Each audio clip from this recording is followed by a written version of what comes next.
And lastly, number 4, we're talking about managing fatigue for Muscle Club. Most of the time, if you're doing a normal training plan, I would say that you only need to add 1 Muscle Club for a certain body part per session. You don't need to add 2 or 3. Most of the time, depending on how much volume you can handle, maybe you're a badass, you can handle 2.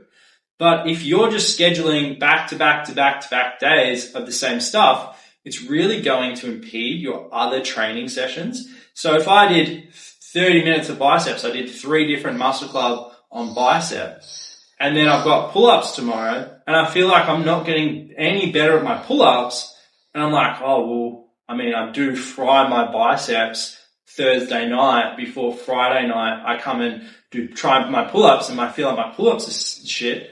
Well, duh.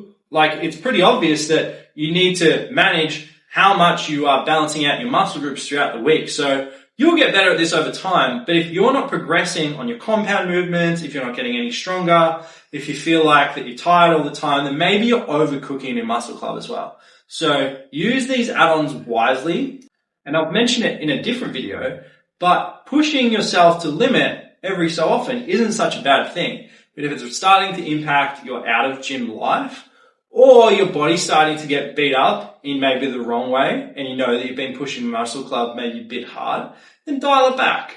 But sometimes maybe do the extra 20 minutes of biceps. Maybe give it a go, see how you respond. Because sometimes you really have to fuck around if you're going to find out. And that's true. You just have to push yourself until your body says, stop doing this to me. And you're like, cool, I know my limit. And you work somewhere between nothing and up to that point. Then maybe a year down the road, you go, oh, I can actually do more. Let's go again. Let's see how hard we can go. So that's a thing called functional overreaching. You should do it every so often to see what your limits really are. But most of the time, you need to be managing fatigue because gym is only a part of life. Gym is not, unfortunately, the only thing we do.